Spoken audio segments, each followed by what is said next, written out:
طيبة أصلها ثابت وفرعها في السماء تؤتي أكلها كل حين بإذن ربها صدق الله العلي العظيم أما بعد السلام عليكم جميعا ورحمة الله وبركاته. Continuing with these days of Muharram, and we have just departed the day which we all await every year and recollect the events of Imam Al Hussain alayhi salam. But it is in this same vein that we must continue with not just the remembrance of Hussein, but make it a dynamic remembrance in terms of the fikr of Hussein alayhi salam. The verse which I have just recited states that Allah subhanahu wa ta'ala strikes a parable. He strikes a parable of a good tree, and that good tree has roots. The good word is similarly to a good tree. And that good tree has its roots firmly in the ground, and it has its branches high up in the sky, and it is continuously producing fruit. Now, the exegetes have mentioned that this particular word, which is kalimatan tayyiba, it refers to the shahadatain. It refers to tawheed in its essence. And this verse very closely fits with the saga and the epic of Ashura and the rise of Imam Al Hussain alayhi salam. Because he is like kalimatan tayyiba. And the roots of his revolution are firmly grounded within this shahada of La ilaha illallah. And the branches are spread throughout history. It goes continuously through epoch, through time, transcends every accident, and continuously it is producing fruit. It is producing the fruit of virtue, of awakening, of revolution, of softening the hearts, and everything else which we will talk of. So Imam Al Hussain represents, and he has given this through a sacrifice. Now, there are so many reasons why people say why Imam Al Hussain alayhi salam rose up. Some say it was a political endeavor. Some say it was only because he could achieve the status he has with God through Shahada. Some say that he actually did not want to rise up because he received the letters from the people of Kufa. And he was on his way to Kufa, but realized very soon that these are people of treachery and trickery, and that I will have to camp here, and this is where I will be martyred. And that is probably something closer to the truth if we were looking at the ground realities. But in reality, these few hours, these few moments, which we call the day of Ashura, Imam Al Hussain alayhi salam in these very few moments gave us a whole project for living, gave us a whole system of life, and gave us the essence of our religion. If we were to look at what religion is in its essence and what it teaches and what it wants to engender within society, then we have to look no further than Imam Al Hussain. The Quran says, لَقَدْ أَرْسَلْنَا رُسُلَنَا بِالْبَيِّنَاتِ وَأَنزَلْنَا مَعْهُمُ الْكِتَابَ وَالْمِيزَانَ لِيَقُومَ النَّاسُ بِالْقِسْطِ. The Quran says that we have sent the prophets with the book.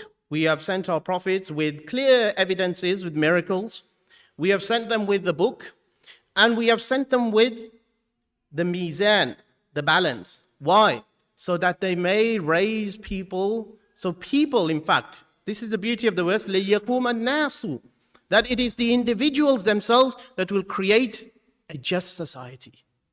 The Quran's insistence on justice is unparalleled. Every scripture, every religious teaching speaks about balance, virtue, but one of the most cardinal virtues is justice. Not only at the individual level, but the Quran is speaking here that we have sent prophets so that you may raise nations based on justice. It is only when there is justice that we have human growth and human flourishing. It is only when we have justice that we see that human beings can reach and things can reach their full capacity, because they are given the room to reach their full capacity. There are no impediments. Injustice is one of the greatest impediments towards aspiring towards the Tawheedi vision or creating a Tawheedi society, a society where monotheism, where the love of God and the love of humanity and the duties to the Creator and the duties to the creation are kept in mind, the basic necessity is justice. Hence, why do we have the most central figure within the ummah of the Prophet alayhi salatu wasalam is whom? Imam Al Hussain alayhi salam. And of course, when I speak from a Shi'i background, he is very much etched into our identity, very much into what gives us the Shia, the identity is the martyrdom of Hussein alayhi salam. Post-martyrdom, before the martyrdom of Hussein, we had a certain identity. When the martyrdom of Hussein alayhi salam occurred, we took on a slightly different identity. But coming back to the point of justice, Allah subhanahu wa ta'ala says in the verse that we have sent prophets so that they bring about and raise nations according to justice. And it is not the prophets necessarily who do it, it is the people. It is the values they aspire to and inspire within the individuals. And this is not from the time of the prophet. From Adam till Khatam, from the very first prophet till the final prophet. This project, this divine revelation and this divine guidance and these emissaries have been coming to set humanity aright, to nudge them in the right direction, to give them those values which are inherent in them, to awaken the inner messenger which is within them, to allow them to fulfill the capabilities of their intellect and help them return to their origin in the best possible of ways. Right, so every brick of Tawheed, consider this a building. Consider this, like we say, the kalimatan tayyibatan kashajaratin tayyibah. Consider this, that every messenger of God, every prophet, every wali, or let's say prophets that came, they gave to this. They irrigated this tree, they nurtured it, they planted it into fertile soil. Similarly, like an edifice, brick by brick, they built this. The very inheritor of all of this effort is Imam Al Hussain alayhi salam. That he is known as Ali Shariat, he says that Adam Hussain warisi Adam, that he is the inheritor of Adam. And we recite this in our ziyarah supplications that we say, peace be upon you, O inheritor of various prophets. And that is why justice is so important. If you look at the Quran, the story of Moses and the children of Israel is ubiquitous. You constantly read about the favors of God upon the children of Israel because they were being wronged so much, taken into slavery in Egypt, killed, murdered, etc., etc. And Moses is one of his key parts of his life is his affront to Pharaoh, who was known as the greatest tyrant of his time, who claimed to be a god. We find this story continuously related. If we were to look at beyond the details and the nitty-gritty of this story, what is the key sort of value or moral of this story? The key moral of the story is that Moses was forever trying to upkeep justice. He was standing up against injustice. And this very central theme of the Quran, of Moses against the injustice of Fir'aun and helping the plight of those wronged individuals, the children of Israel who were taken as slaves, this very story, the Mahwariyah of Musa and Bani Israel in the Quran, can you find its exact allegory and exact comparison to Imam Al Hussain in the Ummah of the Prophet. That when he stood for justice, and this is the beauty of Imam Al Hussain alayhi salam, he irrigated the tree of Tawheed with his blood. This was a revolution which needed his blood rather than his sword or his spear or anything else. And getting to this point, that we say that all these prophets came in each of their times. Each prophet faced a different set of scenarios. I mentioned the story of Moses and how he interacted with these people. We know the stories of other famous arch prophets, Jesus, how he rebelled against the temple And he was a Jewish man. He grew up in the Second Temple, the Herodian Temple. He frequented the services, but the priests, the authorities, the injustice they were causing, and the lack of justice caused him to rebel against that very center of Jewish spiritual life, the temple. And he rebelled, and he was condemned to death by his very own people, who abetted the Romans in leading to, according to the Christian tradition and even the Muslim, his crucifixion. But nonetheless, he took on the tyrant or the injustices or the idols of his time in his particular way. We've heard over these lectures over 23 years how the Prophet's wisdom allowed him to interact and how to produce a great Muslim civilization by the end of the 23 years through his wisdom. Because we know that the Prophet was not a robot, but he interacted. It was his own individual predilections which led him and which guided him. Of course, the revelation was there, but it was his own predilections, his wisdom, his sagacity, his prudence, his foresightedness, his insight. Similarly, we see Imam Ali alayhi salam, early stages of Islam in its birth, in its nascency. If he took out the sword, what would have occurred? But we see that Sayyidah Fatima al-Zahra alayha salam, in her protests, she delegitimized the political order of the time by her protests. And in here we see an antecedent. In here we see an antecedent to what? To Imam Al Hussain. When it comes to the stage of Imam Al Hussain, with his wisdom, with his foresight, he made a truce, and which echoes the truce of Hudaybiyah, where suddenly people started to question Al Hassan alayhi salam, that why have you made this truce? Or in Hudaybiyah, they questioned the Prophet. But in a few years, لَقَدْ فَتَحْنَا لَكَ فَتْحًا مُبِينًا, that we have given you a grand victory of Makkah. Let's come to Imam Al Hussain. His temperament, of course, was unique. He would not be able to sit in his house. When you read the works of the Ahl Sunnah, like Imam Al-Dhahabi in Sir A'lam al-Nubala and the various commentators on that, they all mention, they even curse Yazid. They say he was a man who was openly transgressive, who drank alcohol, who had a lifestyle and an upbringing which was totally beyond the pale of Islamic values. They themselves curse him, which goes to show that the denigration in the ummah of the Prophet, if you say anything about Muawiyah or the earlier caliphs, they will defend and they will say they were good periods. But when it came to Yazid, even grand personalities of the Ahl Sunnah do curse and absolve themselves of this individual, which goes to show that this is evidence enough that the Ummah within 50 years of the Prophet, from 62 Hijri, and where is the time of the Prophet, you had companions of the Prophet alive at the very time, that the denigration occurred to that extent where Imam Al Hussain had to come and rise and give his blood for this. So this is another important point, is that Imam Al Hussain is a shining example of what all the prophets had brought in terms of building a civilization and a nation and a group of people on the theme of justice. He is a shining example in the ummah of that.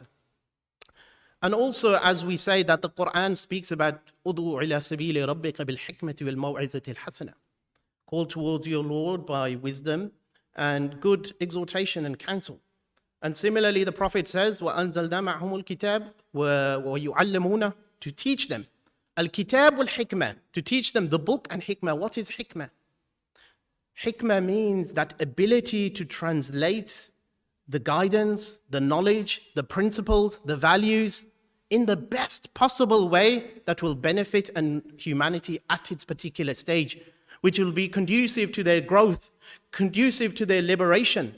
What is Imam Al Hussain says, بَلْ كُونُوا أَحْرَارًا فِي دُنْيَاكُمْ, be free men at least, because he sees and knows and lives that virtue of freedom and truth. They say, when you meet a man who doesn't have money, who doesn't value money, property, and all the other beauties and luxuries of this world, you realize how poor you are. such as Husayn ibn Ali, where the poet says that when he comes to the court of Allah subhanahu wa ta'ala, the Urdu poet says that he cannot find a gift to give to God, that he comes to your court empty-handed. Such he portrays the humbleness of Husayn alayhi salam in the court of God, that he cannot find a gift worthy of you, O Allah. And we all read and we've all heard in the Masa'ib that how he has given in the way of God.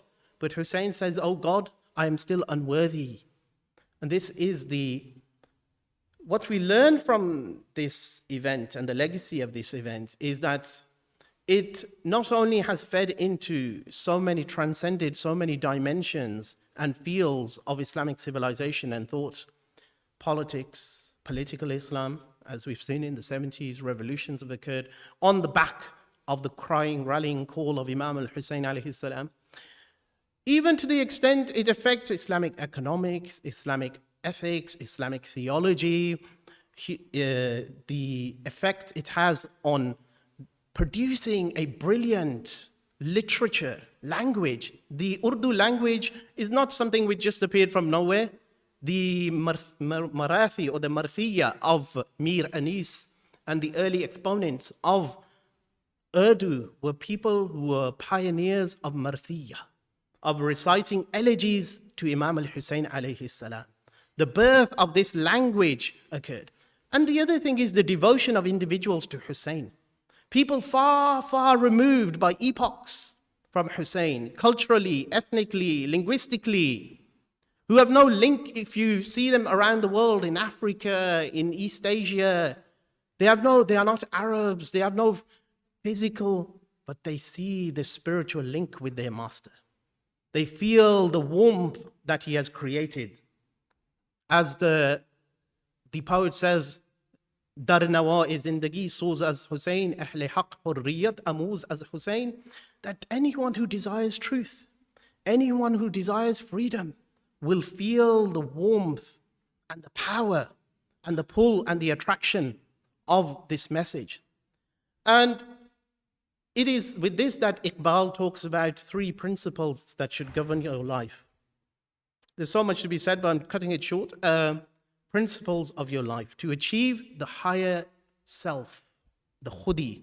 The base self dies to reach the khudi, which then becomes the very will of God, khuda. In this aspect, Iqbal speaks about your life should be governed by the principle of action, dynamic action, ijtihad, striving. It should be, which is amal. And then it should be guided by knowledge, ilm, in which the principles and the values that are found within the scripture and the canon and the words of the prophets and the imams. And then it should be guided by love, ishq. With these 3 things of amal, ishq, and ilm, these 3 things, we see them embodied in Imam Al Hussain alayhi salam. He is fighting. He is moving from Makkah, Medina to Makkah, Makkah to Kufa, to Karbala. He is fighting. He is acting. He is in amal. He is then going towards, with what? Principles. We need to live by principles. We need to be able to die for principles, not speak about principles on a pulpit and have some food afterwards. To live, to have iman. که از اقبال says چون میگویم مسلمانم میلرزم که دانم مشکلات لا اله را. That as soon as I said la ilah, I started shaking. That I know the difficulties that are within this kalima, this shahada. Embrace, be prepared for difficulties, be prepared for trials, tribulations. Ayub loses all his family, he loses 7 children, the roof falls down, the orchard goes, his skin starts to break up, insects come and feed off his skin, his wife cuts the locks of hair and sells them. The difficulties. This is Ayub. So similarly, be prepared for that. So Imam Al Hussain then is fighting for principles, knowledge, the real crux of your religion, not for your halal and haram necessarily, not for your fiqhi values. Imam Al Hussain, as he says himself, إني لم أخرج أشرا ولا بطرا ولا ظالما ولا مفسدا بل إنما خرجت لطلب إصلاحي في أمة جدي أن آمر بالمعروف وأنهى عن المنكر وأسير بسيرة جدي وأبي. He says that, why have I left? Sometimes it's good for the pulpit people to mention the words of Imam Hussain. It would be useful. That he said, I have come out to command towards good, to forbid evil. I am not here to create sedition and discord. And he says, to bring you back to those pristine, divine, human values of the Prophet and my father, especially his father, who himself was the epitome of justice. Why did he get killed? قُتِلَ عَلِيٌّ بِشِدَّةِ عَدْلِهِ. They could not take the level of justice. And we see this in this day, when a man comes up and tries to change the political scene because of his high adherence to just principles and humanity, he is shot down very quickly.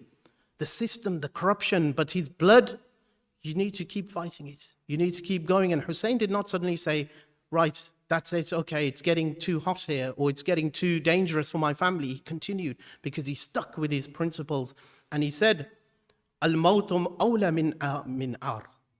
Wal-ar awla min dakhul in-nar. That he said that these are slogans of Hussein alayhi salam. If you want to really learn about Hussein, look at his slogans like Kunu ahraran, be free in your world. No to humiliation, etc. Getting back, final point, Iqbal. He says then, Hussein is acting in amal. He has the ilm, he's fighting according to the principles of the deen and the Prophet and the values. And he has a longing for the meeting of his God. He has the ishq to return to his origin. What is love? Love, a few points upon this. That love itself is one of those things that when one is totally absorbed in something, he does things which are totally against the intellect. The intellect weighs up things. It constructs and deconstructs. It assesses things. It holds skeptics. It critiques things. It's skeptical. Whereas love just dives in with determination, with certainty. In desolation, it produces prosperity. As the poet says, "Bekhatal kood para atish namrud mein ishq, aql khari hai abhi mehve tamasha labe bam." That the fire of Nimrud, love dived in. The allegory is Abraham, dived in without even asking a question. Whereas aql is still stood by the side and it is checking whether it's too hot. So this is Husayn ibn Ali alayhi salam, that his life is a dynamic life. And his values are dynamic, of action, of ilm, of knowledge, of principles, and of love for Allah subhanahu wa ta'ala. بسم الله الرحمن الرحيم والعصر إن الإنسان لفي خسر إلا الذين آمنوا وعملوا الصالحات وتواصوا بالحق وتواصوا بالصبر.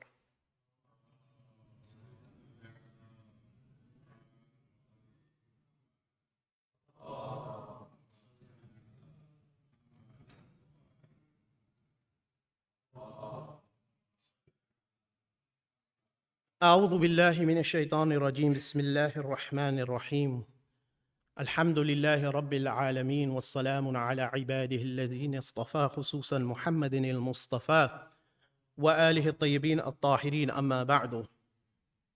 Thirst and water. Water gives life. Water is the lifeblood of the planet, of so many creatures. We know how much of our body is constituted of water. And you're seeing the heat out there. In England, these temperatures are not unheard of, but it's getting hotter and hotter. And we're seeing floods in Bangladesh, in other South Asian countries. We're seeing famines, temperatures changing suddenly. And inspired by the thirst of Hussein alayhi salam, he says, when, oh my believers, oh my Shia, when you drink water, remember my thirst. In the same sense, remember how Hussein alayhi salam was so responsible for those animals to drink water of the enemy. In this same regard, we as stewards and custodians of Allah subhanahu wa ta'ala's green earth, and as inheritors of the teachings of the purified progeny of the prophets, and especially Imam Al Hussain alayhi salam, must try and work towards and be active people in creating a society which has a real regard for nature and a real regard for the fate of the planet. Right now we see, even though it could be due to mismanagement, there is a hosepipe bang. And water is short in so many places around the world. In this regard, as I say, every little drop helps. And every little creation of a revolution, however small it is within the individual, might well become a huge revolution. So it is always worthwhile reawakening people to the perils of the earth, the future of global warming, climate change, and help them think about the future in a sustainable way. Because each one of us and our children will be living in a world. In 20 years' time, the world you see right now will be totally different from the world you see now. The change, they even say the earth is spinning faster. So time is going quicker anyway, but the world you saw 10 years ago will feel like a totally different world. The speed of change that is coming, this mobile probably wouldn't be in your hand. It would be some sort of augmented reality that you would, which Apple anyway say in 10 years they'll be introducing augmented reality. But at the same time, despite all of this technological advancements, we need to be wary of the delicacy, the ecosystems, and the world we live in, and do our part to help with carbon footprint, plastics, etc., etc. And one other final point in this khutbah is that we saw that there was the killing of at least three Shia people in New Mexico in America, because they were targeted by an individual who could not stand the Shia people for some sort of reason involving him, and he wanted to kill them on the basis they were Shia. I've just mentioned all these slogans of Imam Al Hussain and everything. This is not something which is new. From, as I say, day one, the Alids, the family of the Prophet, have been targeted and made scapegoats, character assassinated. The Hassanids were put between brick walls by the Abbasides even after Imam Al Hussain, and we know the trials and tribulations that Sayyidah Zainab went through. We know that Sayyidah Fatima was the first individual to come and at the minimum give a stance against the powerful patriarchal elite and delegitimize the status quo. We saw Imam Al Hussain, who could not stay in his house. But we know that from the blood of Hussain, Imam Al-Baqir and Imam Ja'far al-Sadiq used that blood to create a grand university of knowledge. That the ground was prepared for knowledge to be given. But aside from that, the point is this, that those Shi'i that were killed, when you dehumanize a group, you other the group, you suddenly lose that connection to them as a human being, whatever their belief is. One of the things, this is very common, and I myself have seen when I visited a town in Palestine. They had a statue of Saddam Hussein, and it said he was Sayyidu Shuhada al-Asr, the king of martyrs of the time, whereas the only people that support these beleaguered people are the Iranians, which is the irony. Single-handedly, you have one country supporting another. Not to say that I support or condone any form of these politics and whatnot, but just as a example of the irony and the dystopia, that these people were praising this individual who had brutally martyred and killed dozens and dozens of people. Even just one individual of Sayyid Baqir al-Sadr is enough, but thousands, and but that was the situation because of the hatred for the Shia. And of course we have a dialogue between Sunni and Shia, and this is very important. In fact, this dialogue of course should go beyond, but we have to start with our own home, our own ummah. And unfortunately, the anti-Shi'i hatred and genocide of the Shia must be spoken about. The killing of the Hazara Muslims, the Shias in Afghanistan. Every Ashura, there is some sort of bombing upon Shias in Pakistan. And these sort of things all stem from somewhere. Of course, our reciters, our people on the pulpit must take their responsibilities and use responsible language and according to the sentiments of others. But at the same time, just by virtue of being a Shia, the hatred is there. And how do we combat this? The Shia have showed great resolve. I've never retaliated in any particular way to such constant genocidal effects. So We pray for all those people around the world who are suffering. Although even in Nigeria, there was an attack on, whereas the government cannot fight the terrorists in that country, but they decide to shoot on unarmed people, remembering Husayn alayhi salam. So let us pray a Surah Al-Fatiha for all those who have departed us, all those who are unwell, all those who are sick, and all those who are suffering under oppression in the world.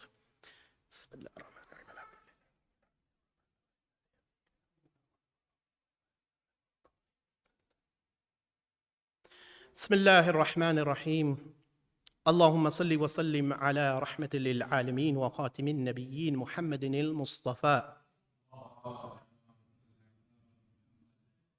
وعلى سيد الوصيين علي بن أبي طالب أمير المؤمنين